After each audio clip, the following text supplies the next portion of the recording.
Okay, so what I want to talk about now are the properties of waves. So please do me a favor and get out this worksheet that I gave you. We're going to take notes right on the front of this and right on the back. And what I want to do first is show you the first I can statement for this is I can explain the parts and properties of waves. So we're going to go through and we're going to label them up at the top, and then I'm going to give you some definitions down below. So first part of the wave I want to talk about is the very top. And when you're talking about the tops of the waves, the term that we use is crest.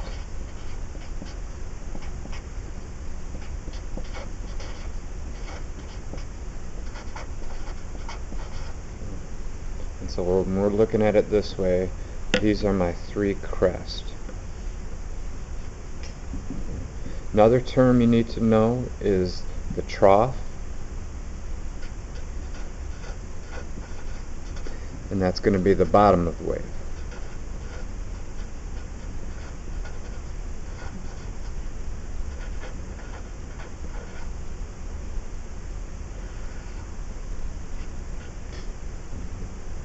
Alright, so for the wave at top, you got three crests shown, and you have two troughs. And then down at the bottom, there's more of them. These up top are a crest, and at the bottom, okay, those are the troughs. So we need to realize these two terms when we talk about wavelength. Alright, next term I want to show you is amplitude. And the amplitude is a real simple definition. That's the height of a wave.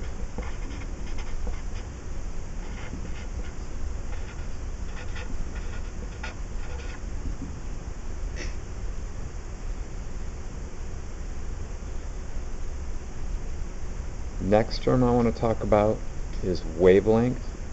Wavelength is the distance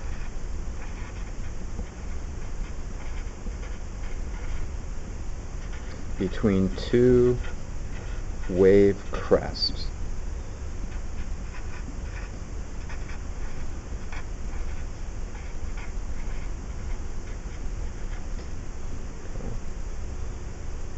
And a couple things about wavelength. First of all, there's an abbreviation, and the way scientists abbreviate wavelength is with this symbol right here. That is a Greek symbol that's pronounced lambda.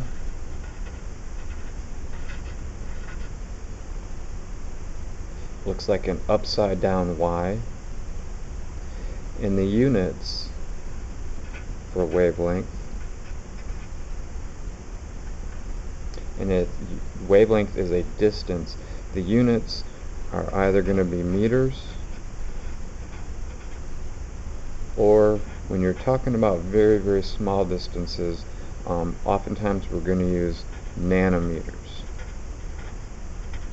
These are the two main units that we use for wavelength, even though we could use kilometers or centimeters. Those two are the most common types of units for wavelength. Right. And so if you look up at the top here, okay, the wavelength is the distance between the crests. So the reason why we have two waves here is so you can see the distance. Here we have what's considered a long wavelength versus a short wavelength. This is a shorter distance between my two crests. Okay. So the top wave is an example of long wavelength, and the bottom wave is an example of something with short wavelength. Alright, up next is another property of wave that you need to know about, and that is the frequency of a wave. And frequency, just to explain it in my own words, would just be how fast the wave is moving. Here is the definition. Its frequency is the number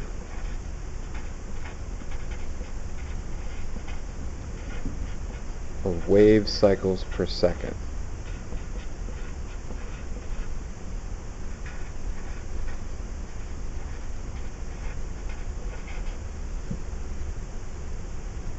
You got a an amount per time, and to me that it's about how fast your wave is going. First of all, before I talk about frequency, a couple key points. First of all, it's abbreviation.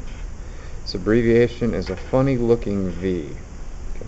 It's got a little twist to the V, and that also has a Greek word. That's also a Greek word, sorry, and the Greek word nu. Actually, it's a Greek letter. And the units for frequency, let's see, I'm going to put that right here. Units are called hertz. I'm sure you've heard that term, hertz, like the car rental company. Abbreviated HZ. And it's what it means is 1 over a second, meaning how many per second, which is your definition of frequency. So what I want to do now is I want to focus back on these two waves up here, and if you look at this and consider a snapshot of how many waves you have in 1 second, you notice when you have a longer wavelength here, there's only two of these wavelengths, two wave cycles, that happen in the second when you have a long wavelength.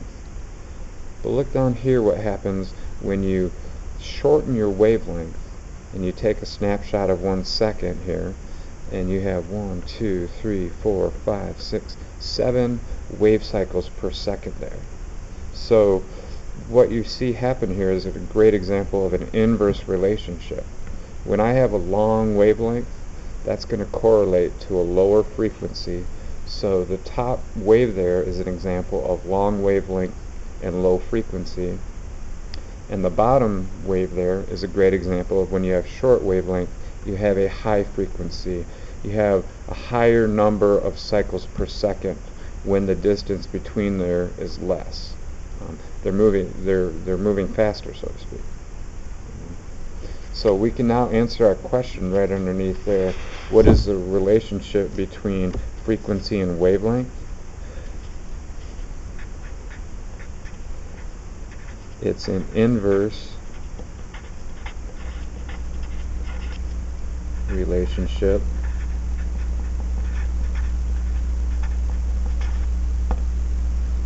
You can say when one increases, the other decreases, and vice versa. When the other decreases, the other one is going to increase. They always move opposite each other.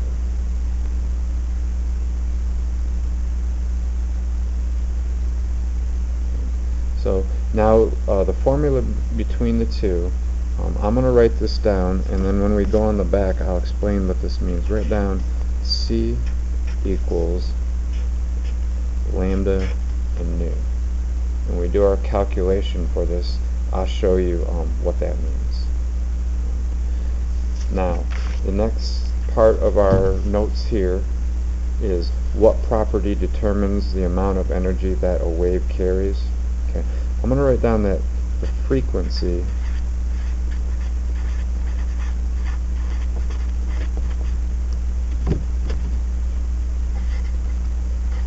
directly determines energy.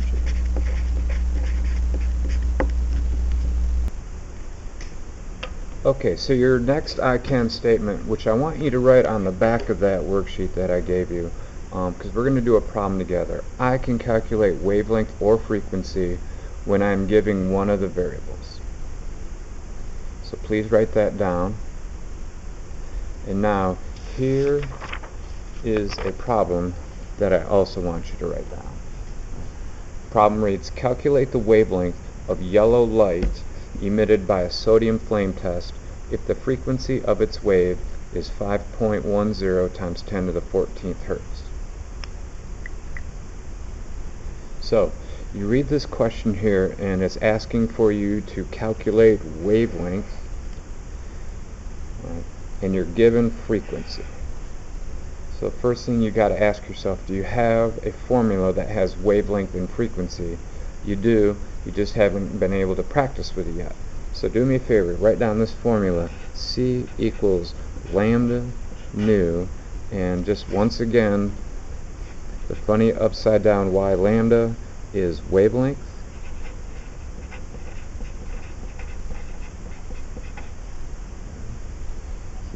And this phony V shape called nu is the abbreviation for frequency. Alright, that's our formula. Now, C. C is abbreviation for speed of light.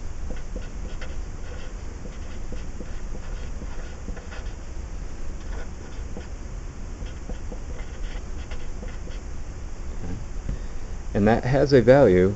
All light travels at the same speed, and that speed is 3 times 10 to the 8th meters per second. 3 times 10 to the 8th meters per second. So we all know speed of light is very fast. Okay. So what this means is, because light waves travel at a constant speed,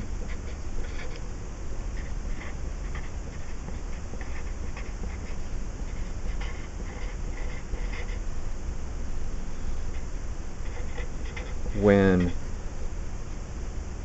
frequency changes,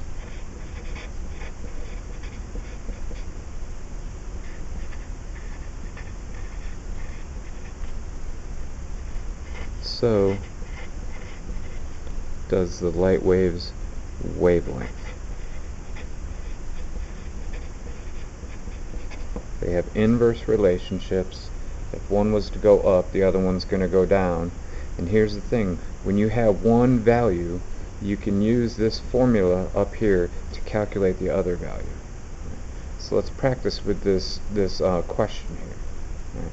So you have your formula, speed of light equals wavelength times frequency, and the question's asking for wavelength. What I like to do is I like to rearrange my equation first. Okay, so I need wavelength on the top by itself. Alright, it's just simple algebra that I'm going to do here, but to get wavelength isolated by itself, I need to divide this side by nu, or frequency, and that cancels out the frequency. But what I do to one side of an equation, you guys know you have to do to the other side of the equation. So when I do that and I rearrange my equation to solve for wavelength, I'm going to have my speed of light on the top and my frequency on the bottom. And all you do at this point is just a matter of plugging them in and putting the numbers into your calculator. So speed of light, 3 times 10 to the 8th meters per second, and that's divided by frequency, which is 5.10 times 10 to the 14th. And now, instead of writing hertz, I'm going to write down its technical definition, which is 1 over seconds. And the reason why I'm doing that is I want you to see what happens here to my units. I have seconds on the denominator up top. I have seconds in the denominator down below. So what happens is they cancel each other out, and I'm left with the units of meters, which is what I want if I'm calculating wavelength. So let's just go ahead and rewrite that, even though you don't have to rewrite it. I'm going to rewrite it because I just want you to see that your wavelength equals 3 times 10 to the 8th meters over 5.10 times 10 to the 14th. My 1 over seconds canceled. Alright, all you do now is put these numbers into your calculator. And I want you to take a moment and do this, and I want you to make sure that you can do this, because if you can't do this on your test, you're not going to be able to get the answer.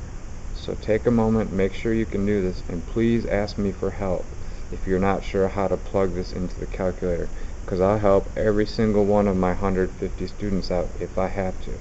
Alright, I want you to know how to do this.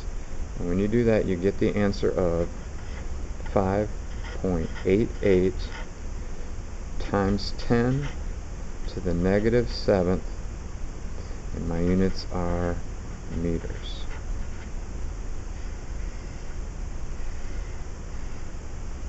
Okay. So there you go. Make sure you can get that answer.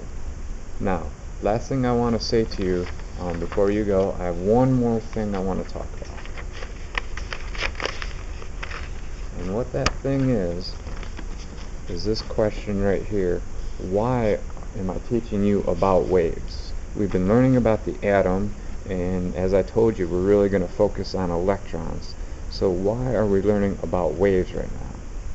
So let me get out notes from earlier, the Bohr model of the atom. And there's just a couple things here I want you to understand. First of all, I told you these electrons can be out here in these energy levels, and that they can move back and forth between energy levels by absorbing energy and then releasing energy. Now, here's the thing. The energy that these electrons absorb travels in a wave pattern, is carried by waves. Okay, and that causes the electron to become excited. It comes out here in my n equals 3 or n equals 4 energy level, and then, like I said, sooner or later it's got to go back down to the energy levels. And what happens is the energy that is released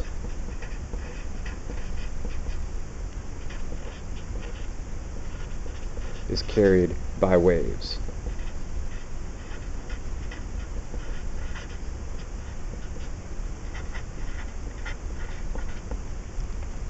Oh, and one more thing. These electrons, when they're in their energy levels, electrons in the atom's energy levels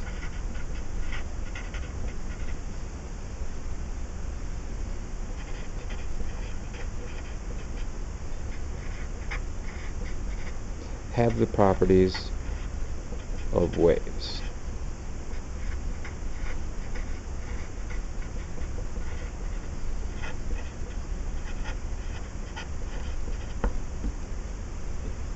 So, knowing about the properties of waves is a very key part to concluding our look at the atom. All right, thank you, and I will see you in class.